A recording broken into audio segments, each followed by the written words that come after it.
Okay, let's get into this. When you really look at the Gilded Age, I mean, the whole sweep of it, it's hard to find a figure who is uh, more emblematic or maybe more contradictory than Andrew Carnegie. But that's absolutely right. And we have, a mountain of sources here that track his A journey. truly incredible journey. It is. It starts in this tiny, struggling weaver's cottage in Scotland and goes all the way to, the creation of this global industrial behemoth. And then just as big, this colossal philanthropic machine. And that's really the mission of this deep dive. We want to explore that fundamental paradox of Andrew Carnegie. On one hand, you have the ruthless industrialist who builds one of the largest fortunes in history. And on the other, the man who dedicates the entire second half of his life to giving almost all of it away. Exactly. So we have to understand the intense focus, and let's be honest, the often violent means he used to build his steel empire. And then we have to look at the philosophy that guided how he gave it all away, his famous gospel of wealth. And crucially, you can't ignore the controversial human cost of that initial pile of money. You really can't. Our sources give us this a staggering overview right from the start. It really sets the scale of what we're talking about. So he's a Scottish-American industrialist born in 1835. Right, and he becomes the guy who dominates and leads the expansion of the American steel industry in the late 19th century. He really was the prototype for the modern industrial titan, wasn't he? He was. And the numbers, they just redefine what you and I think of as wealth. He donated something like $350 million during his lifetime. A huge number, but you almost get numb to it. It's the context that's mind-blowing. It is. Researchers have calculated that $350 million back then is the equivalent of about $6.9 billion in 2025. $6.9 billion. Yeah. So he was giving away a sum that rivaled the GDP of small countries at the time. It's a fortune on a world historical scale. Yeah. And he seemed absolutely determined to live up to that famous quote of his. The man who dies thus rich dies disgraced. Exactly. He seemed genuinely terrified of facing that judgment. And if you want to understand his motivation, you have to look at the blueprint for his entire second act, which is the Gospel of Wealth. He published that essay in 1889, right? 1889. And it basically sets the standard for all modern philanthropy. His argument was, at its core, a moral one. The rich have this profound obligation to be stewards of their fortunes. Not just owners, but stewards. Right, using their surplus wealth to uplift society, not to just hoard it or spend it on themselves. It's this incredible attempt to bring together immense personal wealth with a real sense of social duty.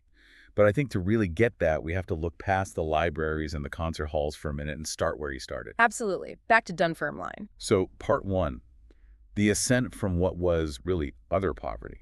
Our sources all stress that Carnegie's origins were just impossibly humble.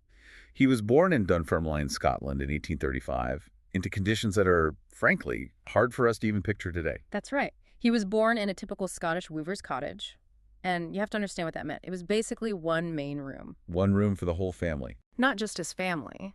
It was often partitioned to accommodate a neighboring family as well. So that one room was the living room, the dining room, the bedroom, everything. For his parents, William and Margaret, and for young Andrew. And this wasn't just a low-income situation. This was a family fighting against a massive economic shift. His father, William Carnegie, was a handloom weaver. Yeah. A very skilled one, by all accounts. A highly skilled artisan, yes. But the Industrial Revolution essentially made his entire profession obsolete.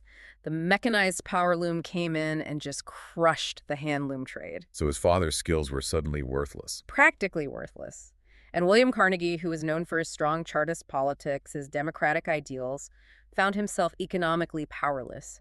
The family was facing real grinding hardship. At times, they were on the verge of starvation. And that's where his mother, Margaret Morrison Carnegie, really steps in. She becomes the absolute anchor for the family. You can see her resourcefulness, that entrepreneurial drive, in everything Andrew did later. Oh, absolutely. She became the primary breadwinner. She started selling potted meats out of a little sweetie shop, just working tirelessly to keep them afloat. She was this incredibly strong, resilient, matriarchal figure. Carnegie talked about her constantly later in life, didn't he? He did. He always highlighted her sheer determination, her grit, as the defining quality he inherited. But his world wasn't only shaped by poverty.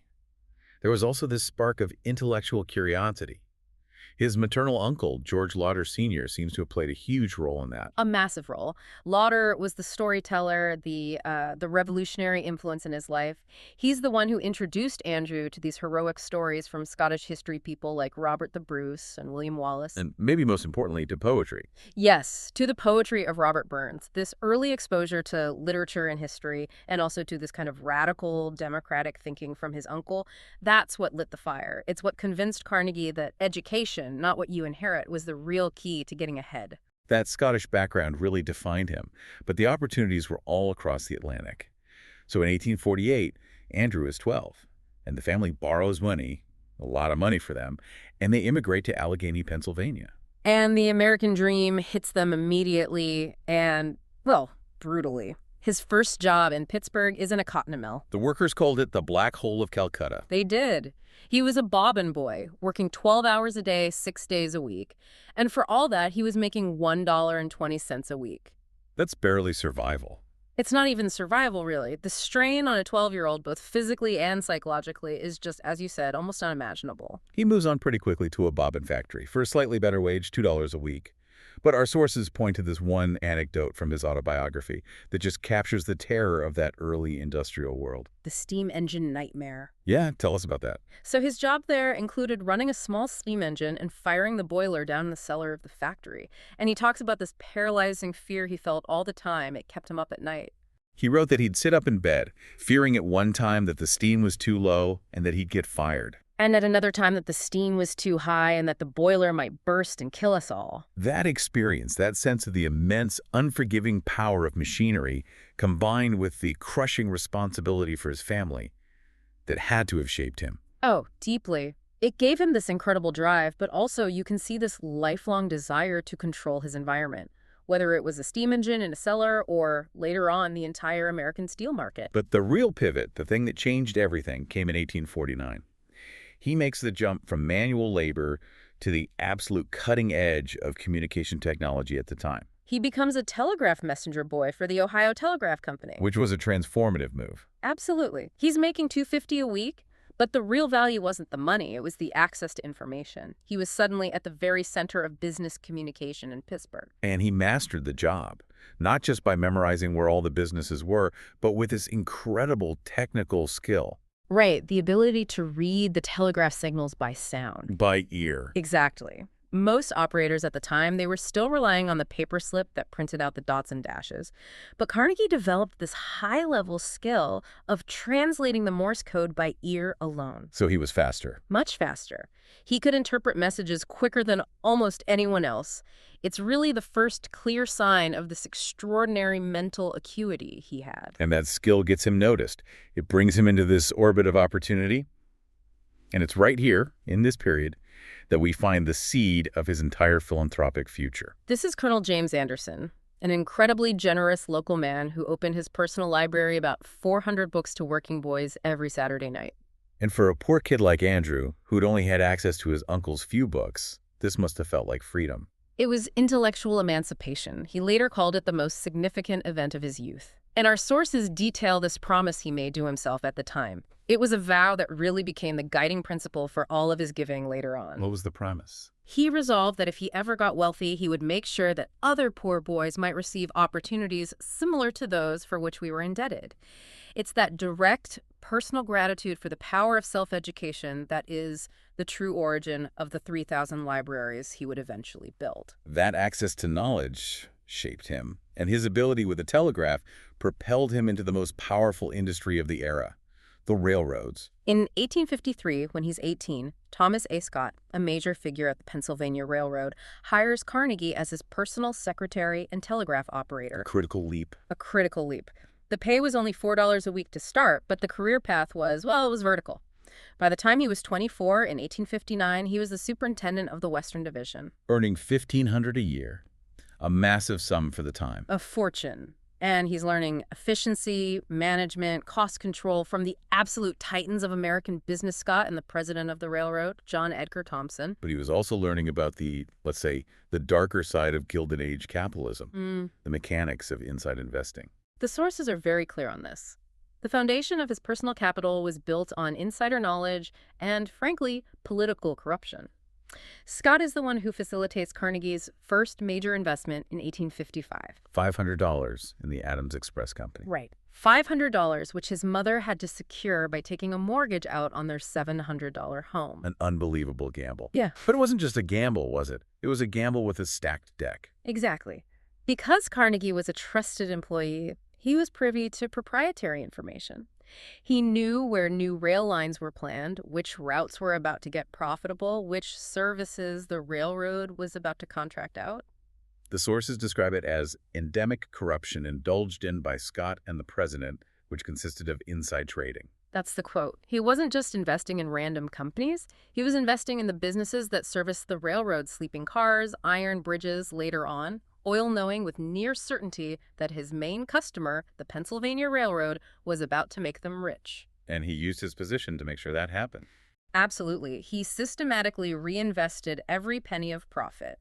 He leveraged his position, sometimes with direct payoffs, to make sure his ventures, like the Woodruff Sleeping Car Company, got those lucrative contracts. So the capital that allowed him to build the steel empire, it all came from this privileged inside position. That was the absolute financial foundation. It's fascinating, isn't it? The money that funded the greatest philanthropist in history was built on practices that were completely at odds with the meritocratic ideals he later preached. A perfect demonstration of how industry, finance, and politics were just completely entangled in that era. Impossible to separate. So that initial capital was the springboard. And now we get to part two, where he turns those early investments into the steel leviathan. And the Civil War seems to have been the critical moment of realization for him. It was decisive. In 1861, he's serving as the superintendent of the military railways and the Union telegraph lines in the East. His old boss, Scott, is now Assistant Secretary of War. So he has a front row seat to the war effort. The best seat in the House. And the war just demonstrates, in the most brutal way possible, how dependent modern warfare and the success of the nation was on reliable infrastructure and massive industrial production. That must have been a moment of incredible clarity for him, seeing that the real power wasn't in managing the trains, but in making the very tracks and bridges they ran on. Precisely. After the war, he shifts his focus completely. He leaves the railroads and goes all in on the ironworks trade. He forms the Keystone Bridge Works and the Union Iron Works. And he uses his old network to get a leg up. He does. He uses his deep connections with Scott and Thompson to make sure the Pennsylvania Railroad becomes his best and most reliable customer. And in return for those guaranteed contracts, he gives both men stock in his new companies. So the system of inside dealing that built his first fortune just gets scaled up when he moves into manufacturing. Exactly. He was basically securing a guaranteed market for his products. And that leads us to the two great innovations that let him completely dominate the industry. The first was the strategic use of steel for big infrastructure projects. Right, the Keystone Bridge Works. That was the proof that steel could be used on a massive scale. And the landmark project here was the Eads Bridge across the Mississippi River. It was completed in 1874. Keystone supplied the steel for this incredible feat of engineering. And before that, people were skeptical about using steel for something so big. Very skeptical. The Eads Bridge, by surviving the immense pressures of the Mississippi, proved that steel was viable. It opened up this colossal new market for steel, way beyond just railroad tracks. But the truly revolutionary piece, the thing that let him accelerate production and just make money at an impossible rate, was his adoption of the Bessemer process. Yes. Carnegie didn't invent it, but he was the master industrialist who saw its potential for scale and profit. So what was the Bessemer process exactly? In simple terms, it involved blowing air through molten pig iron. This quickly burned off the impurities, and you could produce high-quality steel in minutes instead of weeks. It completely changed the economics of manufacturing. And what did that do to the market? It caused the price of steel to just plummet. Before Bessemer, steel was this expensive specialty product. Afterwards, it became cheap enough to replace iron everywhere, first in rails and then later in buildings and bridges. And Carnegie went all in. All in. He built the massive Edgar Thomson Steelworks specifically around this technology, and suddenly he could produce steel rails faster and cheaper than anyone else in the world. He scaled up so aggressively that by 1889, U.S. steel output was bigger than the UK's, which had been the global leader. And Carnegie owned a huge piece of that. A huge piece. That whole geopolitical shift, America overtaking Britain in heavy industry, is tied directly to Carnegie's willingness to bet on new mass production technology. But technology wasn't the only thing. His second big innovation was purely strategic, Vertical integration. This was the real strategic genius. Vertical integration just means you control every single stage of production, from the raw material all the way to the finished product. So he starts buying up the supply chain. Systematically. He bought coal fields, he bought iron ore deposits up in the Lake Superior region, he even bought his own fleet of steamships to move the ore, and a 425-mile railway to get it to his mills. So he's not at the mercy of the market anymore. If coal prices go up, that doesn't really affect him because he owns the mines. Exactly. He controlled his costs, he guaranteed his supply, and he achieved this incredible level of efficiency. By 1892, he consolidated all these holdings, the furnaces, the coke company, everything, into the giant Carnegie Steel Company.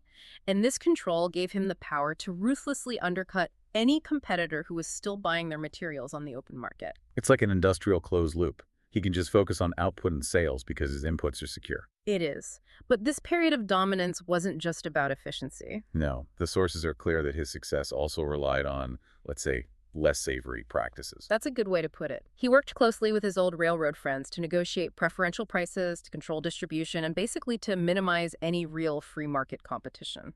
And the best example of this is his reliance on the government. We think of Carnegie as the ultimate laissez-faire capitalist, but the record shows he was a huge advocate for government intervention as long as it was on his behalf. Absolutely. We have to talk about the tariffs. A protective tariff is just a tax on imported goods. It makes foreign products more expensive. So it protects domestic industry from competition. Precisely. And Carnegie spent a fortune lobbying Congress for high tariffs on foreign steel. This shielded his American factories from cheaper and sometimes even higher quality European steel. So he's preaching survival of the fittest in public, while quietly getting the government to build a financial fence around his business. It's the ultimate contradiction. These tariffs earned his company millions of dollars a year, essentially guaranteed by the government. And he tried to keep the details of this lobbying quiet, but it all came out later during legal proceedings with his former partner, Henry Clay Frick. So he was a champion of government non-interference when it came to, say, labor laws. But when it came to trade protection that put money in his pocket, he was all for it. A perfect picture of Gilded Age power. You preach pure competition, but you rig the game to make sure you win. And that dominance leads directly to the Great Sell-Off. By 1901, Carnegie is 65. He's ready to move on to become a full-time philanthropist. But he can't just sell off the company piece by piece. No, it's too big, too integrated. He has to prepare it for one single massive sale. And the buyer is the only man powerful enough to pull it off. J.P. Morgan. Right. And Morgan's vision was to rationalize the entire steel industry. He wanted to cut costs, increase efficiency, and eliminate all the wasteful competition. But to do that, he had to own the biggest piece on the board, which was Carnegie Steel. The deal they made is the stuff of legend. Carnegie sells the entire company to Morgan for, what was it, just over $300 million? $333,450,000 to be exact. And that purchase becomes the foundation of the colossal U.S. Steel Corporation. Which was the first billion-dollar corporation in the world. The first. Its market cap was $1.4 billion at the time.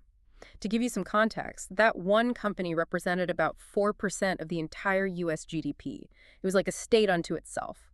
And Carnegie's personal share of that sale was $225.64 million. But what's so interesting is how he got paid.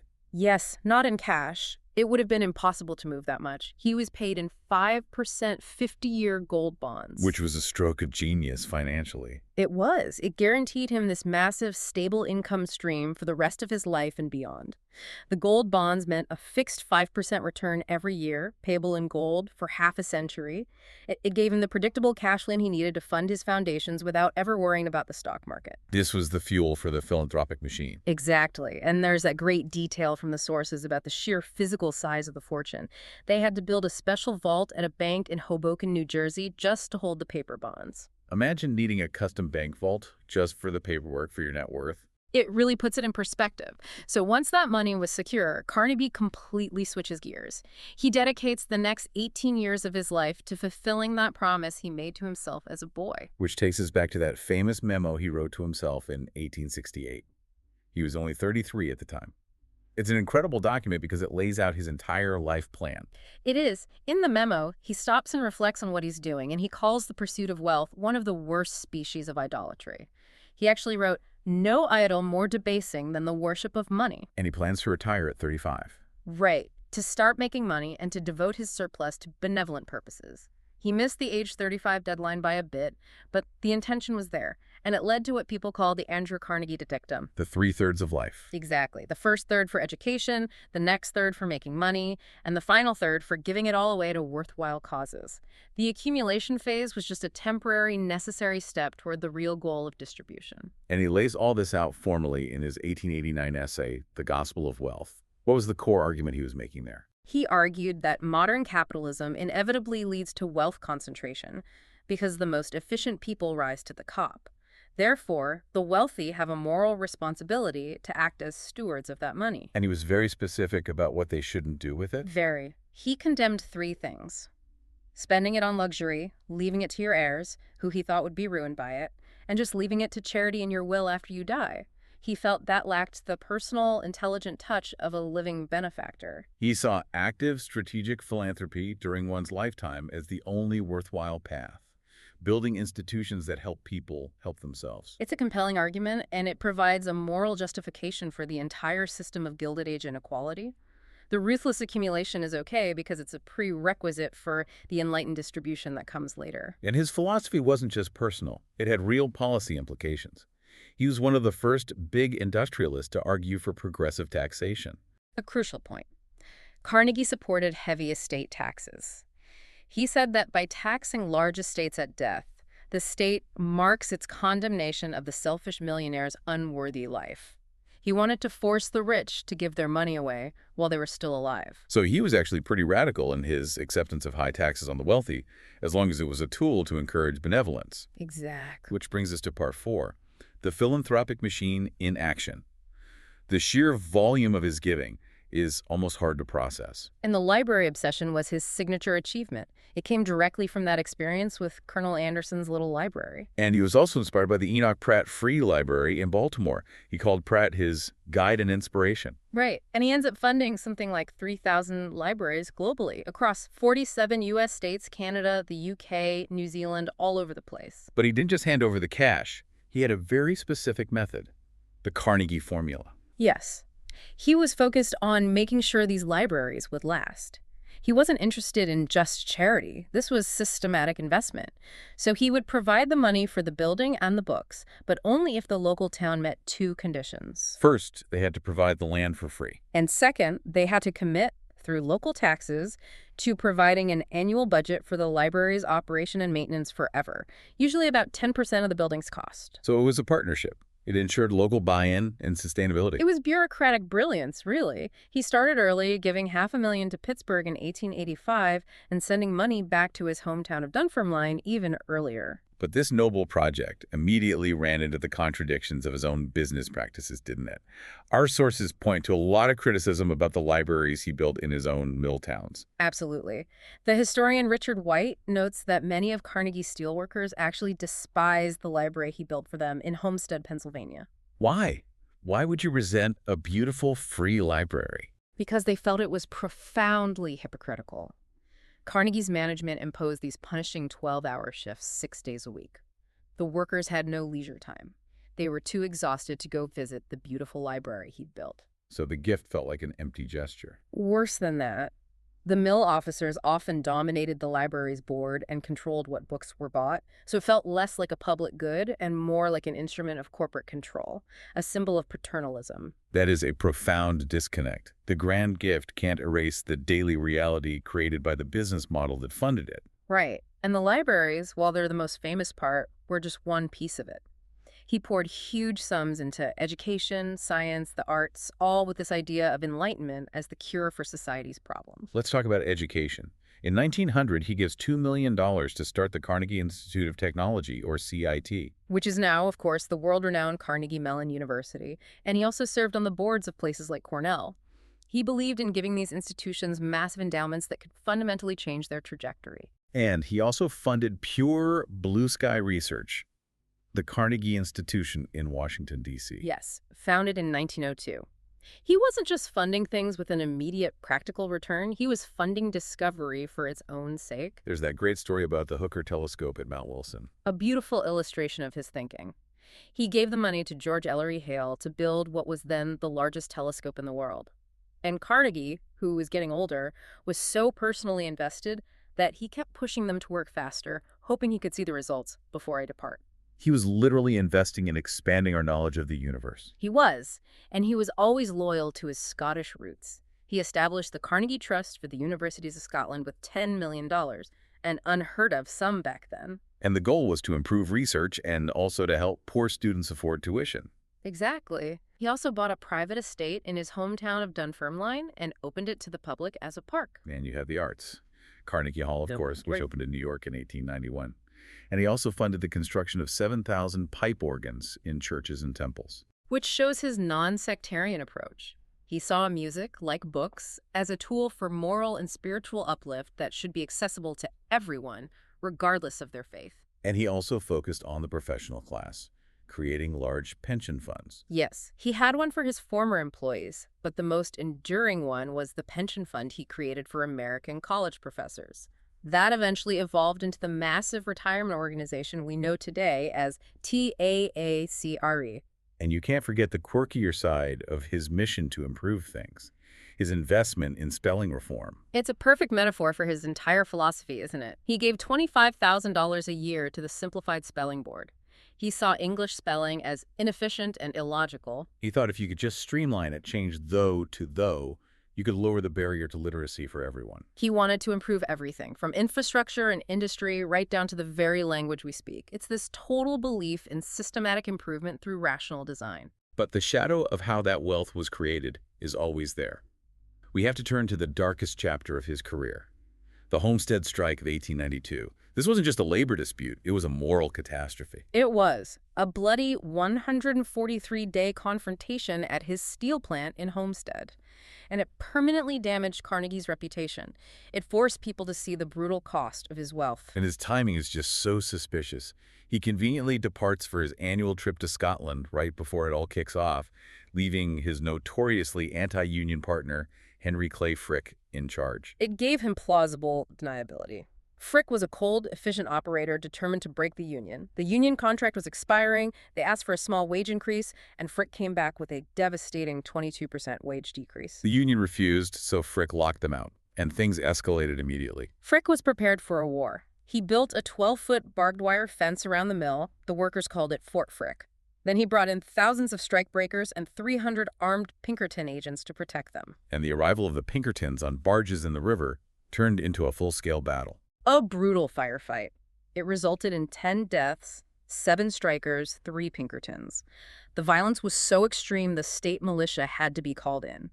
This was a corporation using a private army against its own workforce. The scandal was huge. It even led to the attempted assassination of Frick by an anarchist, Alexander Berkman. Berkman shot and stabbed Frick, believing that if he removed Frick, the man running things on the ground, it would force Carnegie, the supposed friend of the working man, to take responsibility. Frick survived, but the point was made.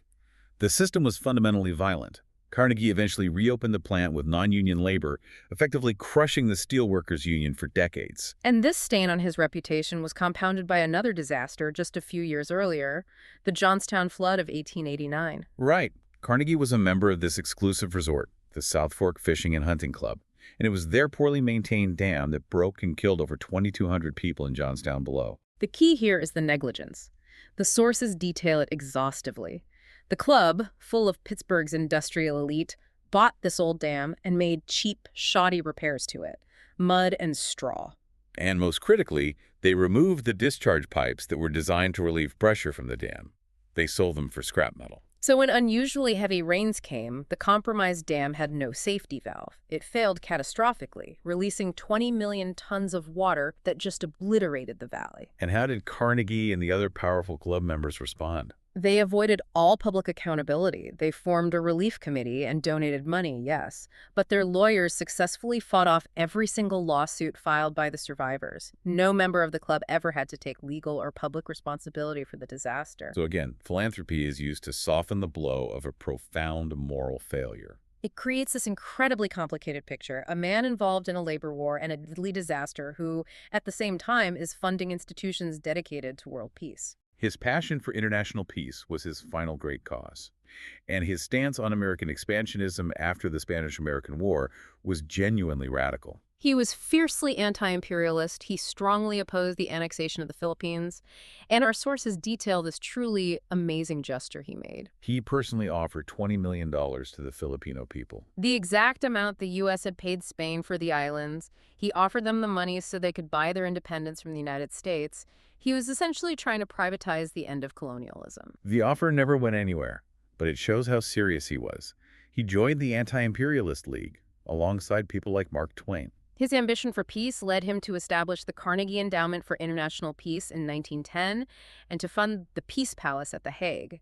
He truly believed he could apply his systematic, rational approach to ending war. In 1913, he famously predicted that the end of war was as certain to come and come soon as day follows night. And then the ultimate tragic irony, the outbreak of World War I in 1914. It must have been a profound personal devastation for him. A complete shock. It was a brutal contradiction of his core philosophy that all grows better.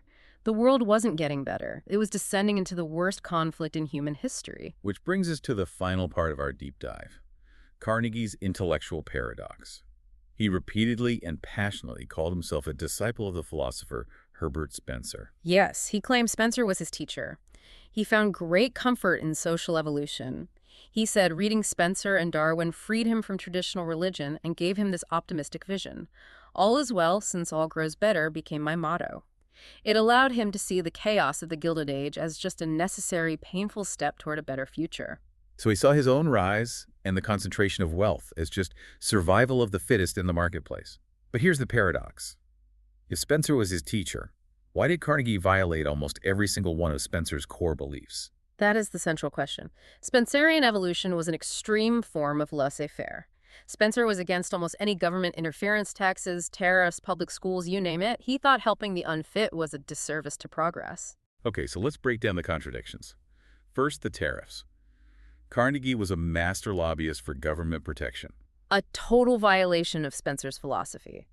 Spencer saw tariffs as corrupt government interference that benefited a few manufacturers, like Carnegie, at the expense of everyone else. Second, the ruthless way he built his business, eliminating all competition.